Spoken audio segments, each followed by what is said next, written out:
This is Annalie with Clara's Canning, and today is going to be a little different. This is the Valentine's Day special.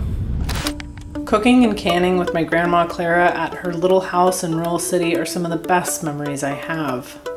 And now, I'm on a mission to preserve local food systems and traditions. By combining my lifetime of professional culinary and farming experience with generations of knowledge to bring you a fountain of skills and recipes to sustain and pass down. We're getting to the very bottom of food from the ground up, so I hope you'll join us.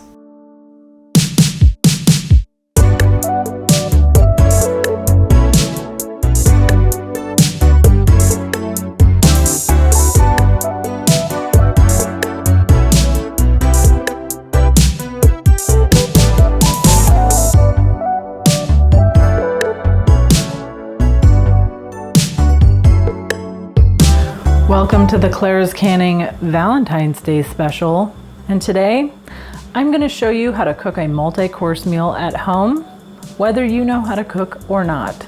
You don't have to go to a restaurant to experience a delightful 5-course meal. You can enjoy this from the intimacy of your own home, and you don't have to be some pro chef to pull this off. The idea for this video came from my sister-in-law, Whitney Phillips. She asked me to make a reel showing her and other friends how to cook at home, regardless of their skill level. And I thought, that's such a great idea, we're gonna turn it into the entire Valentine's Day special. So, today, not only am I gonna show you a bunch of different plates that you can pick and choose from, I'm gonna show you a lot of techniques that you can carry with you, regardless of the dinner. When I was planning this video, I took a lot of polls on my Instagram story, and you guys told me a lot of different dishes that you wanted to cook. So, to give you as much as I possibly could in one video, this is somewhat of a choose your own adventure, or you can watch the video from start to finish and build your own dinner from the courses you like. When I worked at restaurants like the Spotted Pig, coursing was extremely important. It was a little bit of a ballet between the expediter, the server, and the kitchen, and we made very sure that everything came to the table at the exact right time, and it was an experience. You weren't sitting down to get hammered with a ton of plates that you have to eat as fast as you can. Courses sound intimidating, but really it's not, and it takes a lot of stress off the cook to put plates out one at a time. And I've built this entire menu to be something you can do one at a time with basically no prep beforehand. It's you and your date enjoying each dish before you move on to the next, which yes, could end up taking a few hours. But what else have you got going on? Course 1, make your selections now. A for the charcuterie board, or B for the oysters. Welcome to course 1, option A, a charcuterie board. A lot of people really overcomplicate charcuterie boards. They don't have to have everything in the kitchen sink. And this is a very simple thing for you to do at home. Here I have a lovely baguette from one of my favorite bakers in town, Rufus Bakery. As always, even though I bought this fresh, it's gonna need a little rebake. So I'm gonna throw it in the oven at about 350 for 5 minutes while I get the rest of everything ready. I highly recommend finding a deli that does fresh sliced charcuterie. Here in Bellingham, we have Old World Deli, which I love. If not, that's okay. Places like Trader Joe's or the grocery store will have pre-sliced charcuterie in the deli section. I went with 3 different varieties to give us some options, but you can pick as many or as few as you like. First, we're going in with the copa. You want to give your charcuterie a little bit of height, a little bit of air, let it dance and play on the board. This also makes it easier to grab. And here's the fun thing. While you're making a little board, you can give yourself or your date a taste or two. Next, we have the Sero Finocchione. Did I say that right? I don't know. Oof. What a Salon, look at that. That's beautiful. And when I go to Old World Deli, I just tell them how much I want to pay, and if there's anything I absolutely don't want to see, and let them pick for me, and I'm always delightfully surprised. One of the best things you can do if you don't know how to cook is trust professionals. And finally, we have a speck. Speck is very similar to prosciutto, but it's smoked, and I think especially for beginners. It has a little bit less of that funky, piggy taste. And you can make some gorgeous speck ribbons. I think that looks about right for 2 people. You can play with it, put a little more, a little less. This is one of my favorite mustards. It's Mayo, I don't know, I'm not French, but this is one of my favorite mustards of all time. You can pick whatever mustard you like, if you like mustard at all. Give that a little stir because there is nothing in this world less sexy than mustard water. All right, just go ahead and put a little on the side there. You know, leave the spoon. Serve yourself.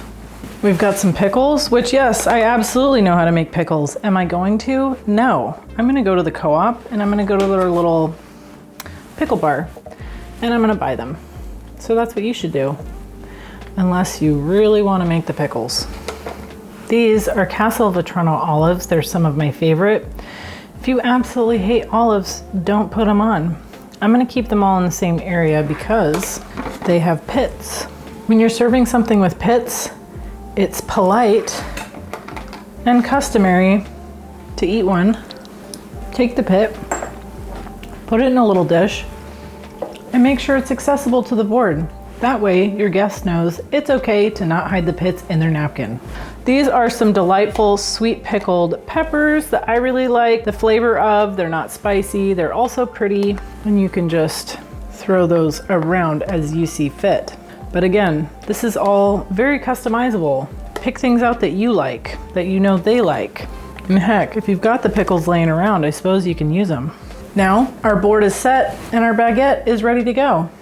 It's tender on the inside while having a lovely crunch on the outside. You can leave the charcuterie board out until the 3rd course. It's a perfect thing to snack on while you prepare the next dishes.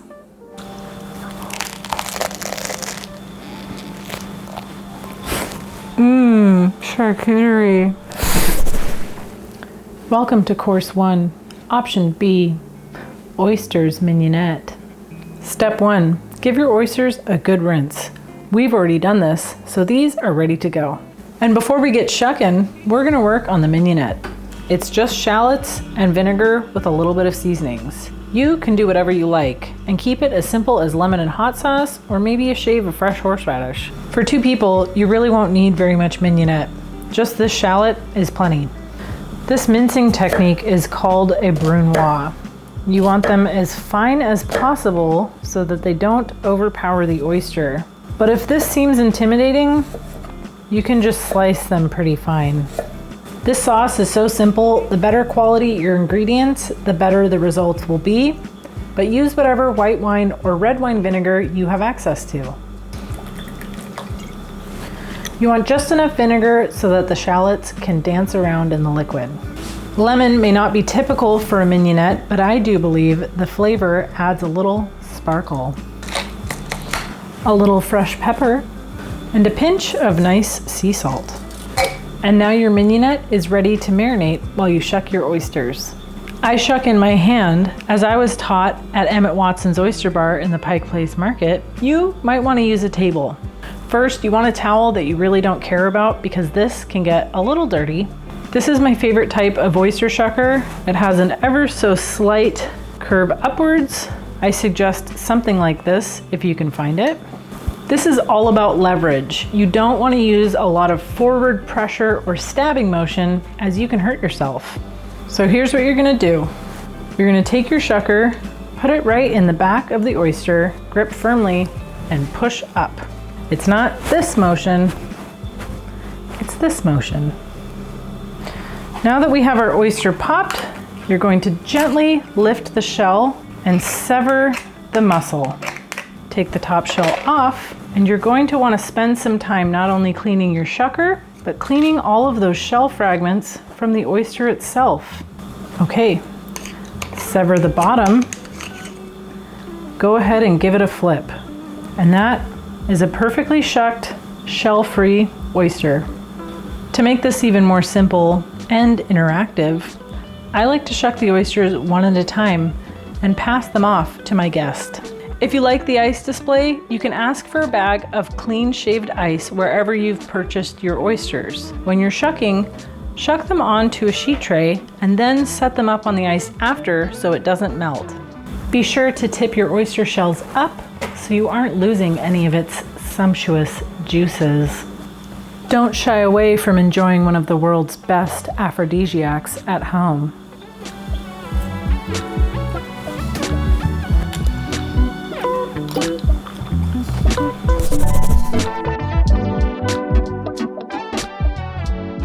Course 2, an unlikely apple salad. This salad is extremely simple, it's very easy to throw together, and I'm not sure why it works so well, but it does. This is the only salad I make using a prepackaged dressing, which happens to be this Annie's shiitake sesame vinaigrette. And sure, I've made my own recreations, but this is a beginner video. You're gonna need 1 sweet and crispy apple, like a Cosmic or Honeycrisp, diced into bite-sized pieces. To this, we're gonna add a good handful of pecans that you're just gonna crush in your hand. You like that? If you hate pecans, you can sub hazelnuts, almonds, cashews, or really any kind of nut you like. We have some rough cut parsley here. We're just gonna liberally sprinkle in. For this salad, I love a blue cheese, but some people hate it. In that case, you can sub a nice aged white cheddar. This is the raw Whatcom Blue from Twin Sisters Creamery. I suggest finding a cheese local to you, but really, basically any blue cheese will do. Now that we have the apples, pecans, parsley, and blue cheese in a bowl, we're ready to dress. I'm gonna season this with a little bit of flake salt and some fresh pepper. Give your vinaigrette a good shake. Go ahead and give this mixture a good drizzle and toss. And the reason why you mix these ingredients first is you don't want to bruise your greens. Those we're going to fold in very gently after. Add a little lemon to freshen it up. Next, a drizzle of high quality olive oil. I got this at Mediterranean Specialties in Bellingham. If you have a specialty shop near you, I suggest getting it there. Oopsie, who says cooking at home can't be exciting? I like to use arugula with this salad, but use whatever you like. Gently fold your greens into the rest of the mixture. And now we're ready to plate and garnish. Plate it gently and allow it to fall where it wants. We're just gonna crush up a few extra pecans, a little pinch of parsley, fresh pepper, a little sea salt sparkle, and as my chef April used to call it, a little sex. And sex just meant a drizzle of olive oil. Don't ask me.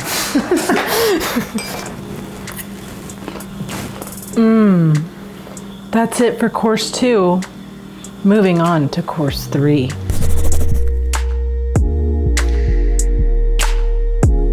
Welcome to course 3, where you don't have a choice. We're making fancy butter noodles. You can add or subtract whatever you like. The only thing that is a must is the butter, pasta, and water.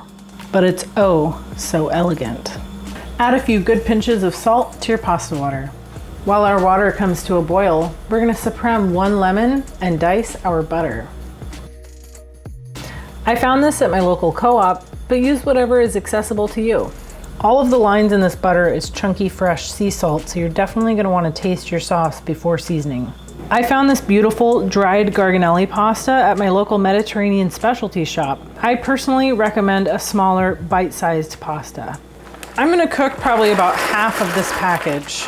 Be sure to always stir your pasta right after it goes in the boiling water to prevent any sticking. You wanna be really sure to not overcook this pasta because it will finish in the sauce. Just before draining your pasta, go ahead and reserve about 8 ounces of the water. Start with a few nice knobs of butter and get your garlic working in the pan. You don't want to brown the garlic, but we need to wake it up. Go ahead and add a few fresh cracks of pepper. It's really important from start to finish that you keep this sauce moving. Next, we're gonna add a few capers. And basically everything we're adding but the pasta water and the butter is optional. You can make this pasta as simple or as complicated as you like.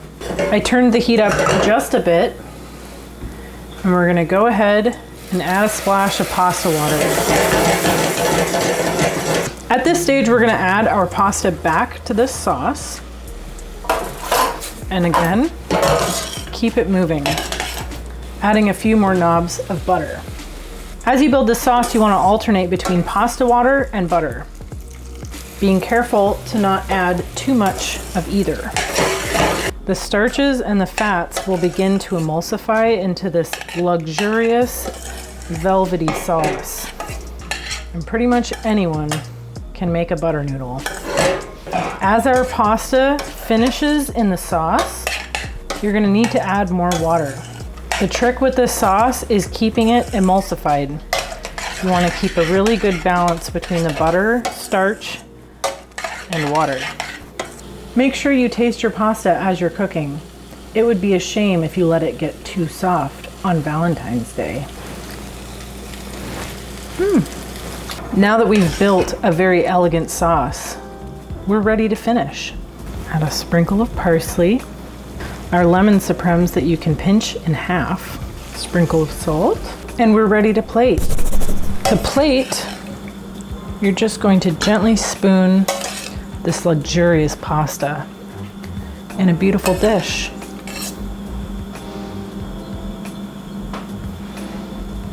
To finish, we're going to sparkle it with a little bit of flake salt, fresh pepper, a little grana padano. You can use Parmesan or Pecorino, and a bit more fresh parsley. Although the sauce might seem heavy, the lemon and parsley keeps it fresh and cleanses the palate before the next course. Don't be intimidated by building pasta sauces from scratch. This sauce might be simple, but to your date, you'll look like a pro. And just like that, it's ready to serve.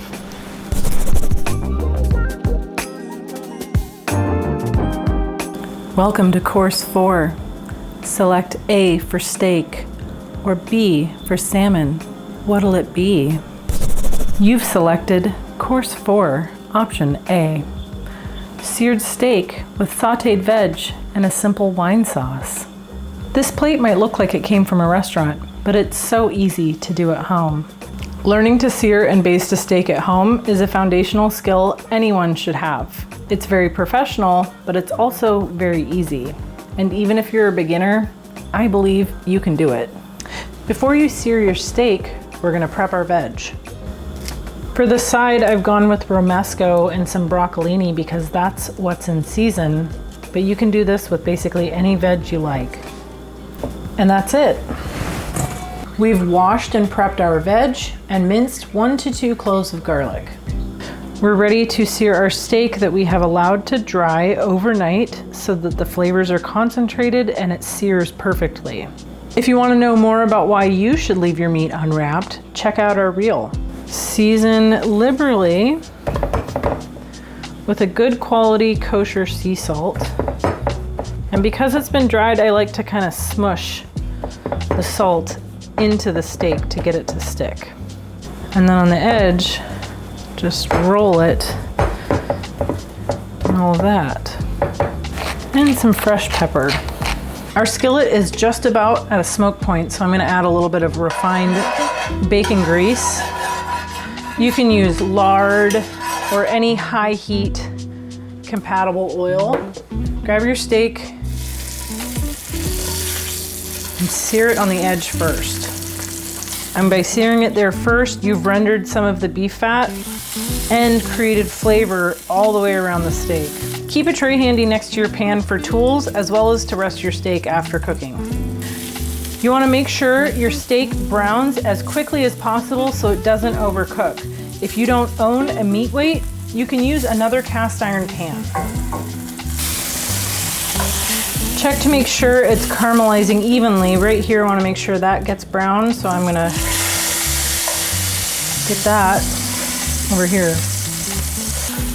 We have a beautiful sear, so we're gonna go ahead and flip it and quickly sear the other side. Our steak is beautifully seared, So you want to discard the grease we seared the steak in a mason jar and turn the burner off. This pan is hot enough that it will carry over plenty for the basting process. Add your steak back to the pan. If desired, you can throw in a sprig of rosemary or a few sprigs of thyme, a couple crushed garlic cloves with the skin on, and a few knobs of this gorgeous butter. You won't be eating all of this butter, but you will need it to finish cooking the steak. So don't be shy. Now that I know for sure the pan won't burn the butter, I'm going to turn it back on to a low temperature. We have a little ways to go. I'm going to pull it when it's at 115 so we can baste for a little while longer. To prevent the butter from burning, you want to keep it moving. That is the secret to a good baste. I'm going to turn the heat off so that our butter doesn't burn, and I'm going to continue to flip our steak. If you're looking for a more medium to well done steak, you might want to finish it in the oven at 375 until you've reached your desired temperature. Oop. That goes fast. So we're gonna go ahead and pull our steak and bring it over here to rest. Quickly, we're gonna make a little sauce to go on top of our steak. I'm gonna add a bit of our minced garlic, some fresh pepper, a sprinkle of sea salt, and we're gonna deglaze the pan with some white wine. Contrary to popular opinion, I like white wine with beef more than red because I think red wine is overbearing, especially with steak. You wanna use wine that you would actually drink when making sauces, but I gotta tell you, I just went down and got this at the country store. It's from Washington, it looks good enough, it probably is. Once this pan is back up to temperature, I'm just gonna go ahead and add some of the wine. Let all of those beautiful bits and the rosemary deglaze and reduce into a lovely sauce. Our sauce is ready, and we're just going to pour that off, wipe out the skillet, and finish our veg. I've wiped out the skillet. I'm gonna add a fresh spoon of our cooking grease, or use whatever high heat oil or medium you like, and let that get a little hot. If you want to be fancy, you can put the romesco cut side down. Otherwise, you can just toss it in the pan. The veg is down. I'm just going to sprinkle a little salt and throw a lid on it. Don't move it so that it has time to get nice and caramelized. And start to give the veg a good toss. One little knob of butter, salt, pepper. And now that our veg is steamed, but it also has good color, add the garlic with a little more butter, and don't let that burn. You always want to finish garlic in a pan that's hot. Burnt garlic is one of the worst flavors there is. Now that the garlic's browned a little on the edges, go ahead and toss your veg in with it and turn off the heat. All right, we're ready to plate. Now that your steak has had a chance to rest, it's time to slice. When I serve steak, I always slice and plate. I never throw a whole steak on a plate and hand them a steak knife. This is a grass-fed and finished ribeye from Fair Cows Path Farm, just west of me in Blaine, Washington. I suggest finding local beef if you can. If not, buy whatever steak you like. I used a ribeye, but you can do the same technique with almost any steak. We're gonna finish with some of that beautiful wine sauce we made in the pan, a sparkle of sea salt, and a little flick of parsley for pizzazz. And that's it, a beautiful steak plate. Beef. You've selected course 4, option B, seared salmon with ginger garlic bok choy. In this course, I divulge all my super secret saute tips and teach you how to sear fish with the skin on. And although this might look a little tricky, it's really not. I know that you can do this. Let's dive in. We have some gorgeous portions of king salmon here from Full Bloom Farm. We've allowed them to dry overnight, just like the steak, so the salmon skin will sear up really nicely. To prevent the skin from curling, I've scored it a few times so it stays nice and flat in the pan. As a side, we have some lovely baby bok choy. You're just gonna cut the base off of and then cut them into quarters. We've given them a good rinse and we can hold them on the side. For the salmon, just as the steak, we're gonna give it a good seasoning with kosher sea salt and give it a little press to make sure it sticks. Flip it over and season the other side. A little lighter than with the steak though. I'm using my refined bacon fat to sear the fish. You can use clarified butter or any other high heat medium you like. I like to gently press with my hand to keep the skin flat. You might want to use a spatula if you're worried. This is called a fish spatula. I love them and use them all the time at home. It's very thin and designed to flip fish without peeling the skin off. This brings me back to the spotted pig. I sauteed hundreds of pieces of fish like this a night. Essentially, you're gonna cook it almost all the way on the skin side and just give it one quick flip to finish. That is already bubbling up quite nicely, but it's got a little ways to go.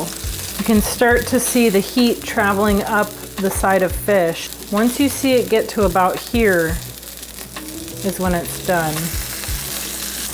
Keep checking your skin to make sure it's getting nice and crispy. And if you see any not crisped spots, flip it back down and you know right about there is where you need to add some pressure. Ooh, these are looking really beautiful. I'm gonna rotate them. And before I finish them, I'm gonna drain the bacon grease we were using to sear, just like the steak. I'm gonna turn the pan down, flip, and add a bit of butter. And we're just gonna give these salmon a real quick baste. Okay, our skin has a beautiful crunchy texture to it, and that fish will rest up to a beautiful temperature. And before this butter has a chance to get any more color, we're gonna throw our bok choy right in. Bok choy is a very large portion water, so it steams really fast just as is. So I like to be really careful to not overcook it. Here we have a bit of minced ginger and some garlic. I'm gonna add that to the center of the pan, add a little knob of butter, turn off the heat, and get that working. Finishing with a little sea salt, some black pepper, and lemon. You can make a more complicated veg side if you want, but it really doesn't have to be. Perfect veg in its season, executed with the right technique, with the proper amount of salt, is really all you need. And done. We've arranged our bok choy very beautifully on the plate, and now it's time to get the fish. We have our beautiful portion, and this searing method works with any fish that has edible skin. It doesn't have to be salmon. We'll do a little sparkle of parsley, a flick of sea salt, and that's it. We're ready to go. Scrumptious.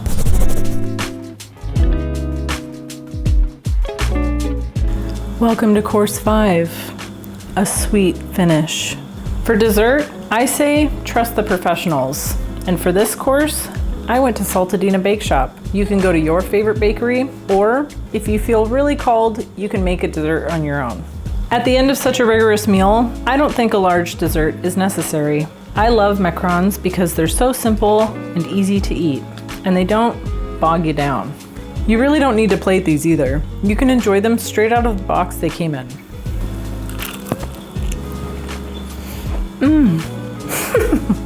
And that's it. You just completed your romantic Valentine's Day, or really any day, dinner. Don't forget to like and subscribe.